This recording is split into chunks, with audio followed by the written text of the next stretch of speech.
Hey, hey, you know what time it is? You know what? This is why I was not first pitcher. There it is! Get into it! Get into it! Yes! We're back! Uh-oh. Hold on, y'all. I don't think I'm in. Hello? Oh. Oh my goodness. Now I can be heard. Hi. Sorry about that. I had plugged in my headphones into my phone instead of the actual mic. So, hi, you know what time it is? Woo! Third time's the charm. Hi, y'all. How we doing? On my favorite day of the week, welcome back with Storytime with Chris. Like I always say, you don't have to watch these videos when they go live. You're more than welcome to watch them in your downtime, nap time, max, relax, and chillaxing time, in between mean time, scheme time, study time, break time, in between time, CP time, anytime. Do you want to hear a highly animated voice bring you wonderful stories of magic, fantasy, science fiction, adventure, and many, many more in between? Hi. You know, I was just thinking about it earlier, y'all. Art, and when I mean art, I'm not talking about just visual art like paintings and sketches and photographs, but art as an umbrella term. So that includes movies, TV shows, anime, manga, comic books, graphic novels, um, paintings, sketches, charcoal paintings, music, clothing, fashion. Art can be the most powerful healing mechanism we could ever use. What does that mean? So art, books being art, can show us about things about life that we may not have been able to put into a proper perspective in our day-to-day lives. But when we read something or watch something, it kind of brings certain situations to our attention and gives us the wisdom sometimes to look deeper into the art and see a little bit of ourselves in it. And I don't care how old you get, as long as you pursue art and have an appreciation for it, you're doing the right thing. Now, it's good to be studious and to be a great academic and to be logical and to be knowledgeable of the zeros and ones of life, but life is also made more beautiful by appreciating life's artistic, natural beauty, about appreciating people who can capture life through animation or through a novel or through a comic book, to capture shades of life on a page or a canvas or sheet music or a beat. These things, art, are what make life enjoyable, imaginative, creative, and it motivates us to pursue those beautiful things that we see in movies or television or even novels or comics or manga. We see those things and it motivates us to want to have some amount of that happiness or inspiration or courage or pride or fortitude to capture that in the real world. So I say all of that to say, excuse me, that art is important. It is something to be appreciated. It's different for everybody. If you love it, that's good. That's all you need. If you think it's awesome, that's great. If it moves you emotionally, that's good. If it makes you feel good to hear it or to read it, that is a good thing. Explore art. Even if it's not something you're familiar with, if you can find some piece, not even it doesn't have to be huge, but a piece of relatable information that touches your heart and your mind and makes you get the gears going, that is what we should be focusing on. So we can use art and what the truth of what art is trying to communicate to us as people to make our world a better place. This year has been a tremendous year in different stories and different pieces of art to help bring light to certain issues in the world. So art is greatly important. I just wanted to share that. That was something on my mind today. I wanted to share that today. But without further ado, we're going to go ahead and get started with Lloyd Alexander's The High King.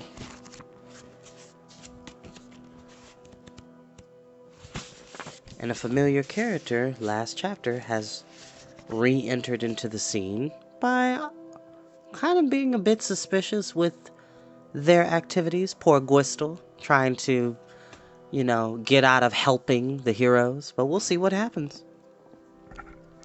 And no, I don't own the music that you're listening to in the background. Oh, there we go. I'm sorry, there's something in my eye. Chapter 6. A Clutch of Eggs. Amazing, cried King Rune. Smoke made of egg? Or is it egg made of smoke? The smoke is inside, Gwistle muttered, drawing his shabby cloak about him. Goodbye. Crack the shell and the smoke comes out. In considerable quantity. Keep them. A gift. If you should ever see Lord Gwydion, warn him to shun a Nuven at all cost. For myself, I'm glad to leave the place behind me and hope never to return. Goodbye. Gwistle, Eilonwy said sharply, gripping the melancholy creature's arm. Something tells me there's more to that cloak of yours than meets the eye. What else have you hidden away? The truth, now, or I promise you such squeezing.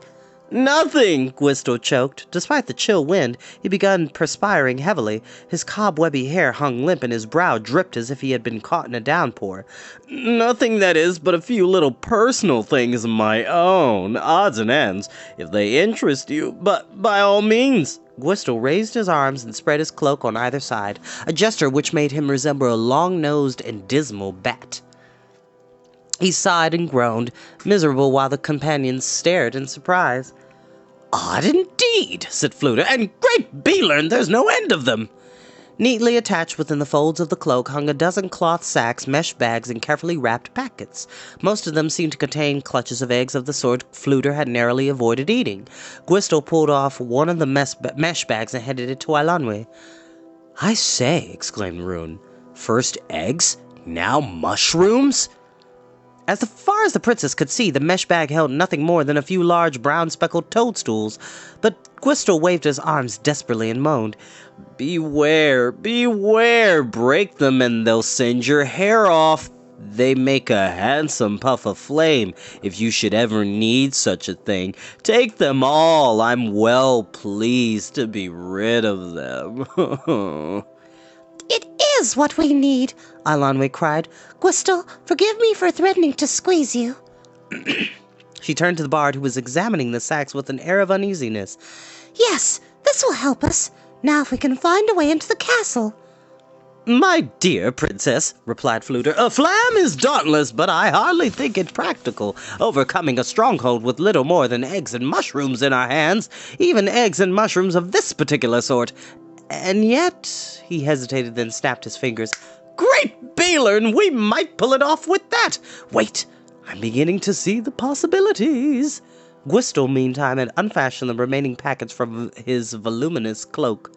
Here, he said, since you have most of them, you might as well have the rest. All of it. Go on, it makes no difference to me now. The packets which Gwistle held out in a trembling hand were filled with a quantity of what appeared to be dark powdery earth. Put this on your feet. No one can see your tracks. That is, if someone's looking for your tracks. That's really what it's for. But if you throw it into someone's eyes, they can't see anything at all. For a short while, at least. Better, better, cried Fluter. We'll have our friend out of the spider's clutches in no time. A daring deed. Clouds of smoke, billows of fire, blinding powder, and a flam to the rescue. That will give the bards something to sing about. Tell me, old fellow, he added uneasily to Gwistle, you're quite sure those mushrooms work? The companions hurriedly returned to the cover of the thicket to set their plans. Gwistle, after much coaxing and cajoling, as well as hints of further squeezing and suggestions of King Idleleg's displeasure, at last agreed with many a racking sigh and moan to help in the rescue. The bard was eager to begin immediately. "In my long experience," Fluter said, "I found it best to go at this kind of business head on. First I shall return to the castle. Since the warriors know me, they'll open the gates without a second thought. Under my cloak I'll have Gwistles, eggs, and mushrooms. Directly the gates are open, clouds of smoke, a blast of fire. The rest of you will be lurking behind me in the shadows. At my signal we'll all rush in, swords drawn, shouting at the top of our voices." "Amazing," put in Rune. "It can't fail." The King of Mona frowned. "On the other hand, it would almost seem, not that I know anything about these matters, we'd be rushing into our own smoke and fire. I mean to say, the warriors couldn't see us, but neither could we see them." Fluter shook his head in disagreement. "Believe me, my friend, this is the best and quickest way. I've rescued more captives than I have fingers on my hands."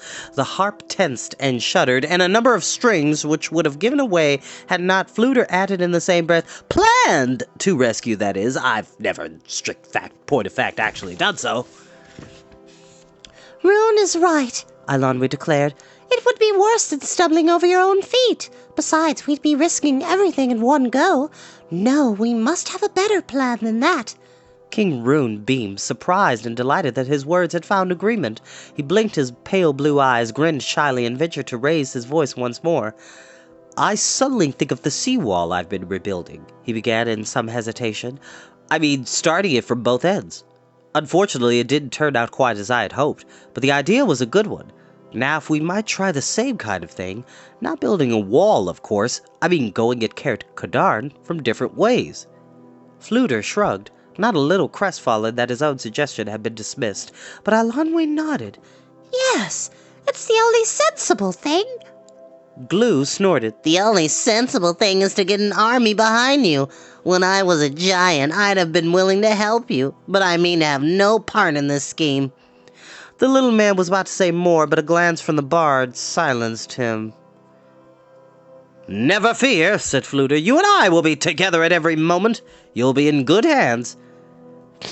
"Now then," broke in Rune, impatient to speak again. Excuse me. Sorry. "There are 5 of us. Some should climb over the rear wall, the others enter at the gate." The young king rose to his feet and his eyes flashed eagerly. "Fluter Flam shall have the gates open, then while the others attack from the far wall, I shall ride straight through the gates." Rune's hand had gone to his sword, his head was thrown back, and he stood before the companions as proudly as if all the kings of Mona were at his side.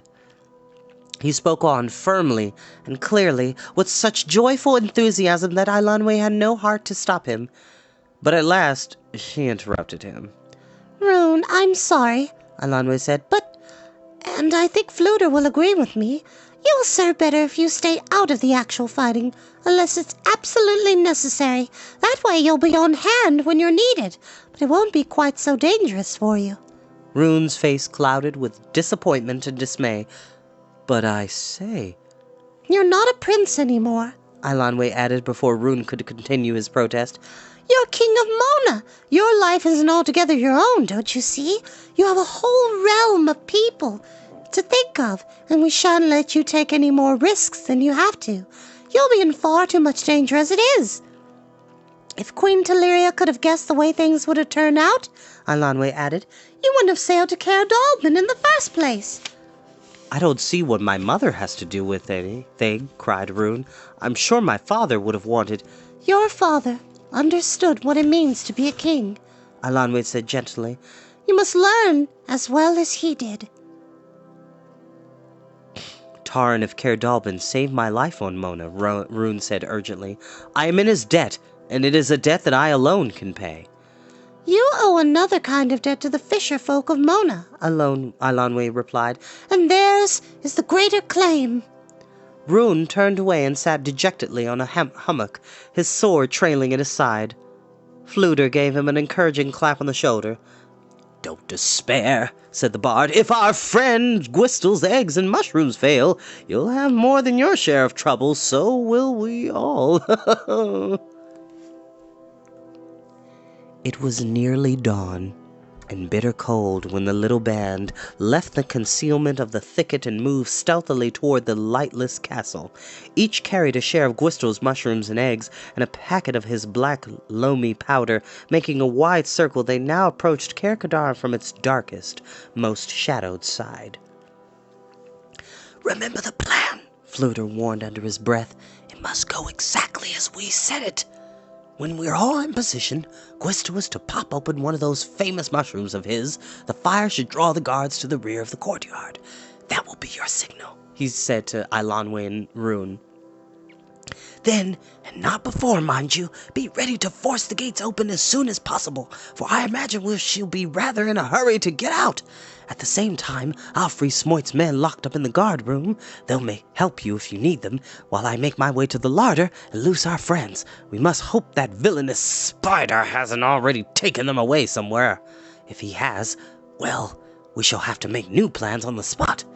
And you, old fellow, Fluter added to Gwistle as the dark walls loomed ahead, I think it's time for you to do as you promised. Gwistle sighed heavily and his mouth drooped more wretchedly than ever. Kind of like this. Okay, so for my friends that know, if anybody remembers a cartoon character named Droopy from the Tex Avery cartoons, which, classic. Droopy was a perpetually melancholy character, but would always do some pretty courageous stuff. And his go-to phrase was, "Hello, happy people." He was always just so sad about, like, this perpetual melancholy, but he was always willing to help. Yeah, that's what Gwistle reminds me of. Droopy.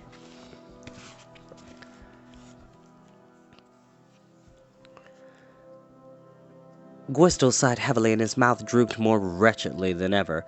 I'm not up to climbing, not today. If only you could have waited, next week perhaps, or when the weather turns better. Well, no matter. There's little a person can do about it. Still shaking his head dubiously, the gloomy creature sat down the coils of rope he carried over his shoulder, the large fish hooks taken from his bundle. He now attached at various angles to the end of a slender line. Fascinated, King Rune watched as Gwistle with a deft movement flung the line into the air. From the parapet high above came a faint rasping sound, then a dry click as the hooks caught on a projecting stone. Gwistle tugged at the cord and slung the remaining coils of rope about his neck. I say, Rune whispered, will that fishing line hold you? Excuse me, sorry, y'all. Had a late night last night, sorry. I do apologize. Gwistle sighed and looked mournfully at him. I doubt it. Nevertheless, mumbling and moaning, he quickly hoisted himself into the air, hanging an instant before his feet found the stones of the wall, pulling himself up on the line and scrambling with his feet against the sheer side of the castle. Gwistle was soon out of sight. Amazing, cried Rune. The bard frantically cautioned him to silence.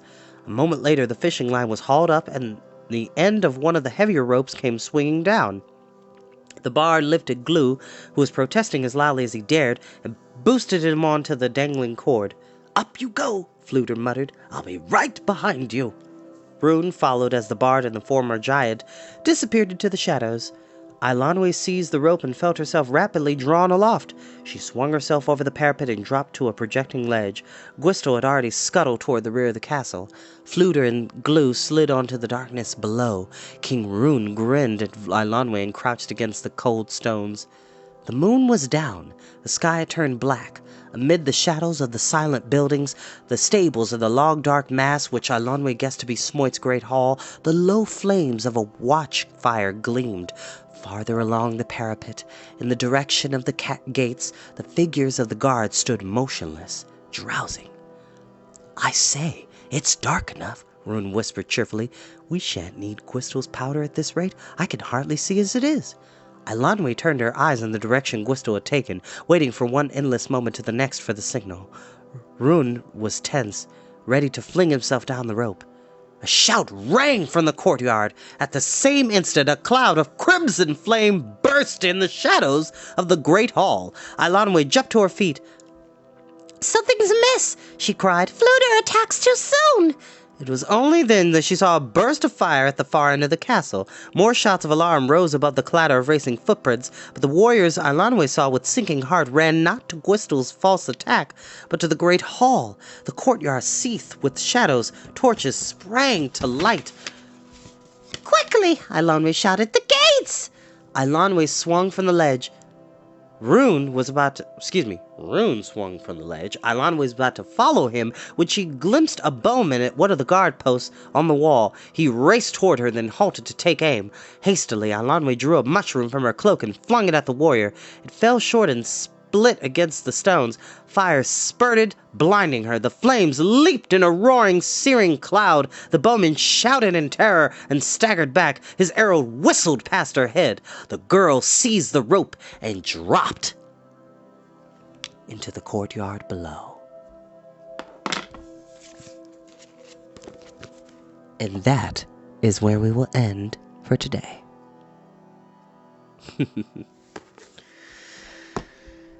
Shout out to the girls, hey, shout out to the girls, hey, shout out to the girls, 'cause they can kick butt, ba-dum-bum. This is why I love stories like this, because everybody gets their own moment, and I live for these things. And the reason why I love the Prydain Chronicles is, even though Taran is the featured character, in a way, he's not the main character. It's an ensemble of characters, and they all help to create this overarching story. So, I love it. Now, without further ado, I'll see you next time, y'all. Bye-bye.